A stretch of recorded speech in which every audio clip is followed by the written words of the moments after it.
تجارت بھی کرو، پڑھو لکھو بھی. ہم تو یہ کہتے ہیں سنی دعوت اسلامی تو ادارے بھی قائم کر رہی ہے. ابھی آپ نے دیکھا یہ منظر، ہمارے اسکول کے بچے فارغ ہوئے الحمدللہ. ہیرا اسکول کے بچے بچیاں فارغ ہوئے. پڑھو، بہت پڑھو. بلکہ تمہارے مولا کائنات فرماتے ہیں تمہارے ماں باپ نے تمہیں جتنا پڑھایا اس سے زیادہ تم اپنی اولاد کو پڑھاؤ. اگر حافظ قرآن بن گئے تو صرف حفظ پہ اکتفا مت کرو، عالم بنو. عالم بنو تو بن گئے تو اسی پہ اکتفا مت کرو، مفتی بنو، محقق بنو، محدث بنو. اسی طرح دنیا کی فیلڈ میں اگر ڈی ایڈ کیا ہے بہت اچھی بات ہے، اچھی ڈگری ہے، پھر اس کے آگے کی ڈگریاں کرو، ماہر بنو، لوگوں کے لیے قابل رشک بنو. میڈیکل کی فیلڈ میں اگر بی یو ایم ایس کیا ہے، اس ممبر سے بار بار یہ بات کہی گئی ہے، بی یو ایم ایس کی ڈگری بھی ہمارے نزدیک کوئی چھوٹی نہیں، اچھی بات ہے. اسی پہ اکتفا مت کرو اور آگے کی ڈگری حاصل کرو، کیونکہ ستاروں کے آگے جہاں اور بھی ہے. ابھی عشق کے امتحان اور بھی ہے. تو شاہی پرواز ہے کام تیرا، تیرے سامنے آسماں اور بھی ہے. ہر ڈگری اچھی ہے لیکن آگے بڑھو، آگے بڑھو، آگے بڑھو. 5 وقت کی پڑھتے تھے اسی پہ اکتفا مت کرو. اجتماع سے جا کر تہجد بھی پڑھو. تہجد پڑھتے تھے پھر اسی میں اشراق اور چاشت بھی شامل کرو. رمضان شریف کے روزے رکھتے تھے اسی پہ اکتفا مت کرو. 13، 14، 15 کے روزے بھی رکھو. یعنی دنیا کے ظاہری معاملات میں بھی ترقی کرو اور مذہب کی عبادات کے معاملے میں بھی ترقی کرو. اسی پہ رکنا نہیں.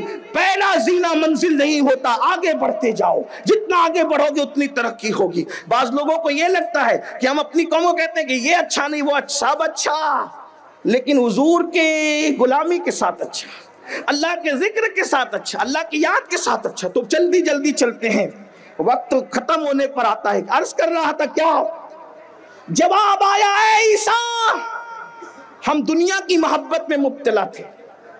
اب ٹٹول لو دنیا کی محبت کس کس کے دل میں ہے. میں کوئی صاحب کشف آدمی نہیں، میں تو ایک ادنا مسلمان، حضور کا ادنا غلام، اور غلاموں میں سب سے آخری درجے کا گرا پڑا آدمی. لیکن غور کرو، دنیا کی محبت، دنیا کی چاہت. اور پھر دوسری بات اس نے جو وجہ کی بیان کی، کہا اے عیسیٰ ہم دنیا کی محبت میں مبتلا تھے. اور نمبر 2 ہم بدکاروں کی پیروی کرتے تھے. کس کی پیروی کرتے تھے؟ بدکاروں کی. اب یہاں تھوڑا سا ایک عرض کرنا ہے، توجہ چاہتا ہوں نوجوانوں کی. عیسیٰ علیہ السلام کے دور کے جو بدکار رہے ہوں گے وہ اتنے بدکار نہیں تھے جتنے آج کل کے بدکار ہیں. کیوں؟ کیونکہ عیسیٰ علیہ السلام کی امت میں، ان کے قوم میں انٹرنیٹ نہیں تھا نا. یہ ہنسنے کی بات نہیں، لیکن غور کرنا، اس دور میں فلموں کا تصور نہیں تھا نا، گندی فلموں کا تصور. اس وقت زیادہ سے زیادہ بدکاری کیا رہی ہوگی؟ زنا کرتے تھے، مرد کے ساتھ بدفعلی کرتے تھے. آج تو اللہ کی پناہ جو نوجوان لڑکوں سے سننے میں آتا ہے، وہ جو رپورٹ دیتے ہیں کہ کیا گندگی ہے، انٹرنیٹ کا جنگل کیا ہے. کل 35 سال کا نوجوان لڑکے اور لڑکیاں جو چیز جانتے نہیں تھے، 16-17 سال کے لڑکے لڑکیاں بعض ایسے کہ وہ سب کچھ اس سے گزر کر کے آگے بڑھ چکے ہیں. یہ صورتحال بہت دردناک ہے. اب سوچو عیسیٰ علیہ السلام کے ظاہری دور میں وہ لوگ کہہ رہے ہیں ہم بدکاروں کی پیروی. بدکار نہیں تھے، بدکاروں کو فالو کرتے تھے، ان کی پیروی کرتے تھے. غور کریں، یا ان کی پیروی کے اندر بدکاری میں آگے بڑھتے تھے. اب آپ غور فرمائیں کہ بدکاروں کی پیروی کریں تو آندے منہ مار کے ڈال دیے جائیں. آج یہ 31st نائٹ منانے کا تصور کس کا ہے؟ نیکوکاروں کا ہے؟ نہیں، بدکاروں نے نکالا. ناشتہ کون ہے؟ گاتا کون ہے؟ شراب کون پیتا ہے؟ زنا کون کرتا ہے؟ میں سمجھتا ہوں سال بھر میں اتنی بدکاری نہیں ہوتی جتنی ایک رات میں 31st نائٹ کے نام پر بدکاری ہوتی ہے. آپ اس کا حصہ بنو گے؟ بدکاروں کی پیروی کرو گے؟ ہم اس کا حصہ بنیں گے؟ آپ مجھے بتائیں. ہم لوگ 31st منانے والے نہیں ہیں، ہم تو میلاد مصطفیٰ منانے والے. جن کے مقدر میں میلاد مصطفیٰ نہ ہو وہ جہاں چاہے جائیں، ہم تو میلاد مصطفیٰ والے ہیں، اور میلاد مصطفیٰ بھی مقدر سے نصیب ہوتا ہے، اس لیے کہ یہ وہ عیدوں کی عید ہے، خدا جس کے مقدر میں لکھ دیتا ہے خوش نصیبی، اسی کو اس کی توفیق عطا کرتا ہے۔ دلوں کے گلشن مہک رہے ہیں، یہ کیف کیوں آ جا رہے ہیں، کچھ ایسا محسوس ہو رہا ہے، حضور تشریف لا رہے ہیں تاکہ تاریخ ولادت کو نہ بھولے نسلیں، جشن میلاد نبی یوں ہی مناتے رہیے، نثار تیری چہل پہل پر ہزاروں عید ربیع الاول، سوائے ابلیس کے جہاں میں سبھی تو خوشیاں منا رہے ہیں۔ حشر پر ڈالیں گے ہم پیدائش مولا کی دھوم، مثل فارس نجد کے قلعے گراتے جائیں گے، اور خاک ہو جائیں تو جل کر مگر ہم تو رضا، دم میں جب تک دم ہے ذکر ان کا سناتے جائیں۔ سبحان اللہ، سبحان اللہ۔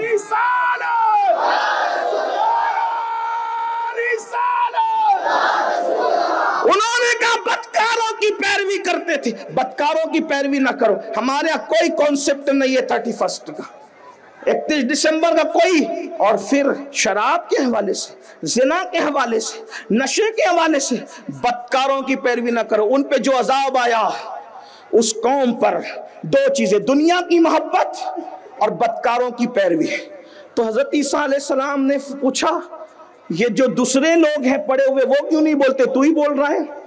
کہ حضرت وہ نہیں بول سکیں گے کیونکہ فرشتوں نے ان کے منہ کو آگ کی لگام سے باندھ دیا ہے۔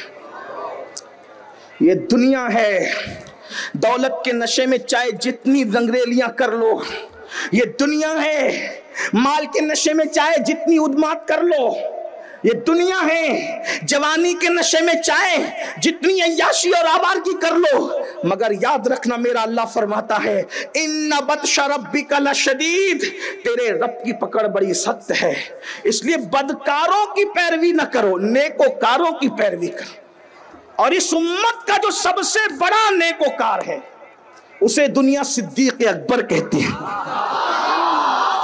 اس امت کا سب سے بڑا نیکوکار، اس امت کا سب سے بڑا نیکوکار، دنیا انہیں صدیق اکبر کہتی ہے۔ صدیق اکبر کیا ہے؟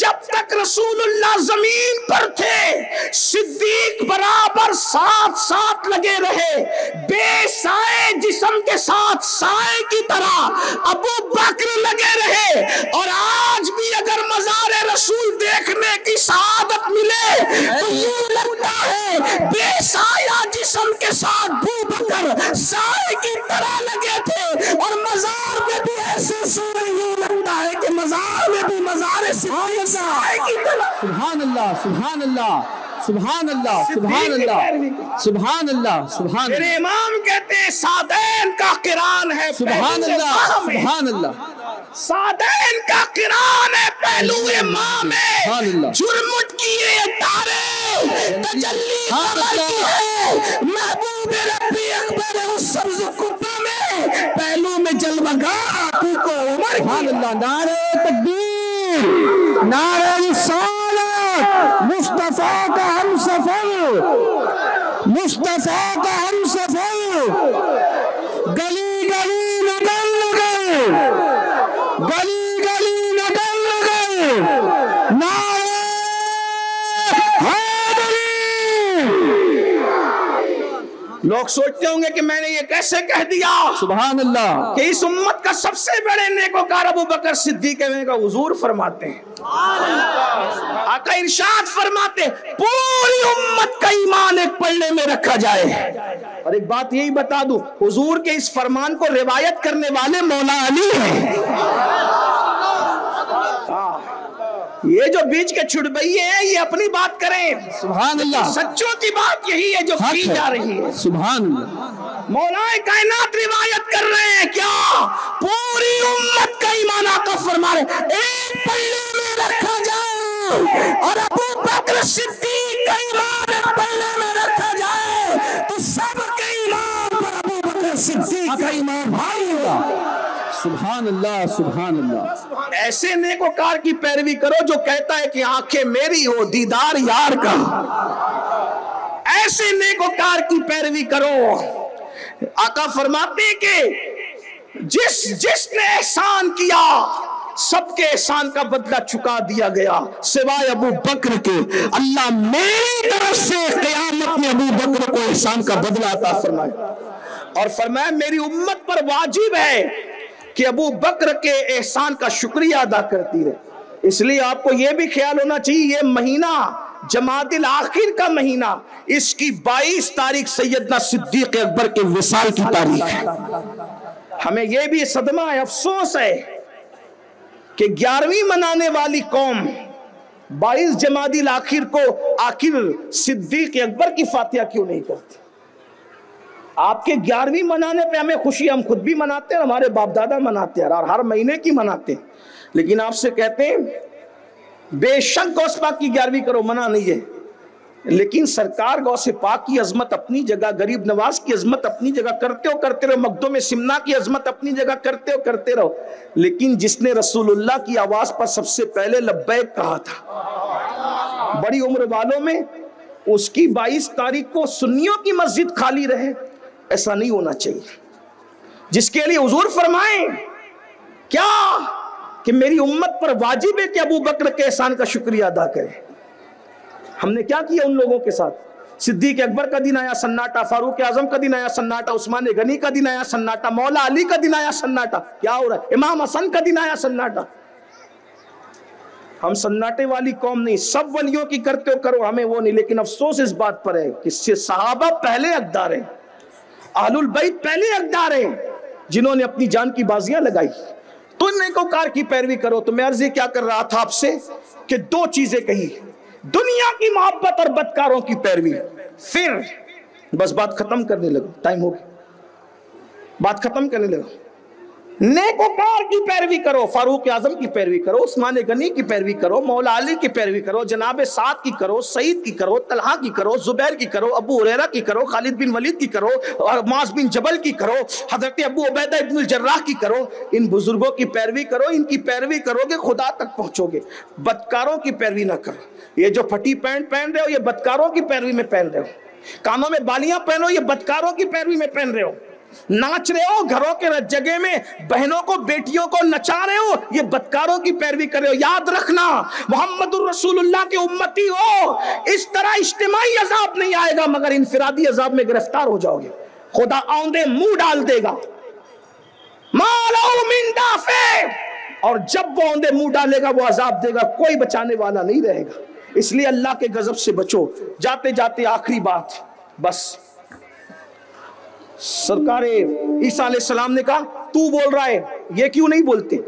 کہا کہ ان کے منہ اللہ نے آگ، فرشتوں نے اللہ کے حکم سے آگ کی لگام سے کس دیا، یہ بول نہیں سکتے. کہا پھر تو کیوں بول رہا ہے؟ کہا میں ان میں سے نہیں تھا، میں ان میں سے نہیں تھا، لیکن عذاب میں اس لیے گرفتار ہو گیا کہ جب عذاب آیا تو میں ان کی صحبت میں بیٹھا ہوا. توجہ کرنا، اس سے پتا چلا تاش کے پتے والوں کی صحبت سے بھی بچو، شراب اور نشہ کرنے والوں کی صحبت سے بھی بچو، صحابہ اور اہل بیت کو گالیاں دینے والوں کی بھی صحبت سے بچو،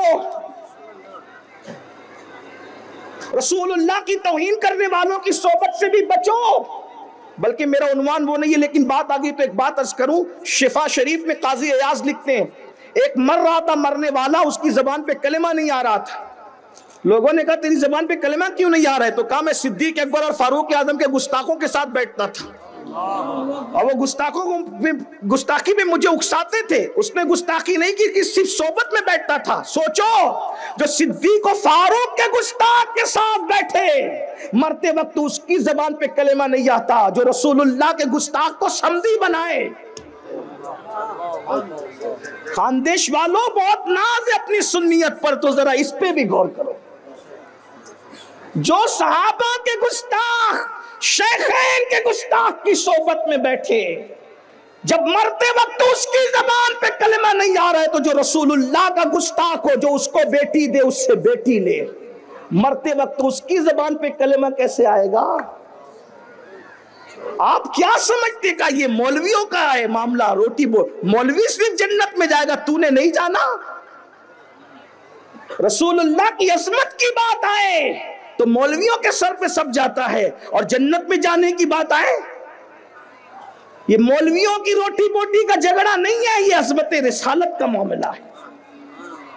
اس لیے جس کو بھی رسول اللہ کی توہین کرتے دیکھو، کوئی ہو، صحابہ کی توہین کرتے دیکھو، آل البیت کی توہین، پھر وہ کتنا ہی عزیز ہو۔ قرآن کہتا ہے لا تجد قوما یؤمنون باللہ والیوم الآخر، قرآن کہہ رہا ہے سورۃ المجادلہ میں، کیا کہتا ہے قرآن؟ وَلَوْ كَانُوا آبَاءَهُمْ أَوْ أَبْنَاءَهُمْ أَوْ إِخْوَانَهُمْ أَوْ عَشِيرَتَهُمْ أُولَئِكَ كَتَبَ فِي قُلُوبِهِمُ الْإِيمَانَ وَأَيَّدَهُمْ بِرُوحٍ مِّنْهُ۔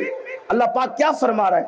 کتنا ہی عزیز ہو، باپ ہو، بھائی ہو، رشتہ دار ہو، سب سے دوریاں ہو، اگر وہ رسول اللہ کا گستاخ ہے تو کیا ملے گا؟ کیا ملے گا؟ اولئک کتب فی قلوبہم الایمان، اس کے انعام میں اللہ تمہارے دلوں پر ایمان نقش کر دے گا، ایمان کی مہر لگا دے گا۔ وَأَيَّدَهُمْ بِرُوحٍ مِّنْهُ، اور جبریل کے ذریعے سے تمہاری مدد کرے گا۔ اس سے پتا چلا کہ غیر اللہ سے مدد مانگی جا سکتی ہے، اور غیر اللہ بھی مدد کر سکتا ہے اذن اللہ کے ساتھ، ورنہ اللہ نے یہ نہیں کہا نا کہ میں تمہاری مدد کروں گا۔ اللہ کی تو ہر جگہ مدد ہے ہی، وہ کہتا ہے کیا؟ وَأَيَّدَهُمْ بِرُوحٍ مِّنْهُ، جبریل کے ذریعے سے تیری مدد کی جائے۔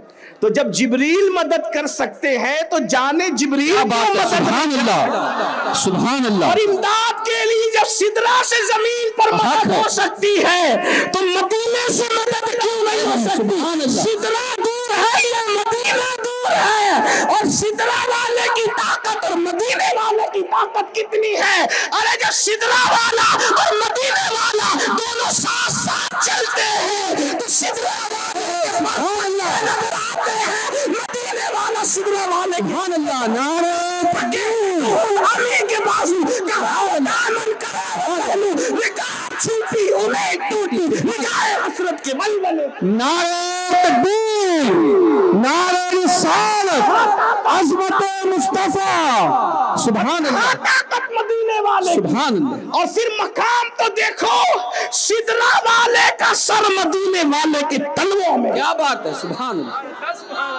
اور اس تلوے کا جلوہ بتاتے ہوئے بریلی کا کلندر کہتا ہے تاج روح قدس کے موتی جسے سجدہ، سبحان مقام سدرا ہے، سدرا پہ مکین سدرا ہے، مکین سدرا کے سر پہ تاج ہے، اور اس تاج کے اوپر موتی ہے، اور وہ موتی مدینے والے کے تلووں کو سجدہ کروا۔ لاؤ نہ کوئی ایسی ہستی، وہ ہمارا نبی ہے، وہ ہمارا نبی، گزر جائے تو انقلاب آئے، گزرے جس راہ سے وہ سید والا ہو کر، رہ گئی ساری زمین انبر سارا ہو کر، اور رخ انور کی تجلی جو قمر میں دیکھی، رہ گیا بوسدے نقش کف پا ہو کر، اور چمن طیبہ ہے وہ باغ کہ مرغ سدرا برس و چہکے ہیں جہاں بلبل شیدا ہو۔ کس کی مدد آ رہی ہے؟ جبریل کے ذریعے مدد تو اللہ کر رہے، حقیقت میں امداد اللہ کے ذریعہ جبریل ہے۔ جب جبریل ذریعہ بن سکتے ہیں تو مدینے والے کی طاقت کا عالم کیا، اور ان کی طاقت کا عالم کیا ہے؟ جہاں جبریل پر بچھاتے ہیں وہ بازو پکڑ کے گزار دیتے ہیں، یہ ان کی طاقت ہے۔ اہل صراط روح امی کو خبر کریں، جاتی ہے امت نبوی فرش پر کریں، اور پھر کہتے ہیں کہ پل سے اتارو راہ گزر کو خبر نہ ہو، جبریل پر بچھائیں تو پر کو خبر نہ ہو۔ وَأَيَّدَهُمْ بِرُوحٍ مِّنْهُ وَيُدْخِلُهُمْ جَنَّاتٍ تَجْرِي مِنْ تَحْتِهَا الْأَنْهَارِ، صرف مدد نہیں ہوگی، کہا تمہیں جنت میں داخل کرے گا اللہ جس کے نیچے نہریں جاری ہے، خالدین فیہا، اور اس میں ہمیشہ رہو گے، اور پھر سب سے بڑا انعام رضی اللہ عنہم ورضوا عنہ، اور پھر اللہ تمہیں کیا کرے گا؟ وہ اللہ سے راضی، اللہ ان سے راضی، اور پھر اور بڑی بات، اللہ پاک ارشاد فرماتا ہے اولئک حزب اللہ، وہ اللہ کی جماعت بن جائیں گے، اللہ ان کو اپنی جماعت میں شامل کر لے گا. پھر یعنی اس کو کسی جماعت کی ضرورت نہیں، وہ اللہ کی جماعت میں شامل ہوگا. اور پھر کیا کہتا ہے الا ان حزب اللہ، آگاہ ہو جاؤ اللہ ہی کی جماعت، اولئک هم المفلحون، کامیاب و کامران ہے. یہ ہے قرآن. تو میں بات یہ عرض کر رہا تھا بدکاروں کی پیروی نہ کرو، ان کے ساتھ بیٹھنے سے بچو. تو اس نے جواب دیا ان کے منہ میں تو آگ کی لگام ہے، وہ بول نہیں سکتی اس لیے میں بول رہا ہوں. اور پھر کیا کہا میں تو آ گیا تھا مفہوم کے طور پہ، صاحب حلیہ اس کو لکھ رہے ہیں، میں تھوڑا تصرف کے ساتھ سمجھانے کے لیے تشریح کے ساتھ بیان کر رہا ہوں. میں آیا اور عذاب میں گرفتار ہو گیا. اور پھر کہتا ہے کہ اللہ نے مجھے جہنم کے کنارے پہ لٹکا دیا ہے، اب میں نہیں جانتا کہ میں نجات پاؤں گا یا جہنم میں ڈال دیا جاؤں گا. یہ گنہگاروں کی صحبت کا نتیجہ ہے.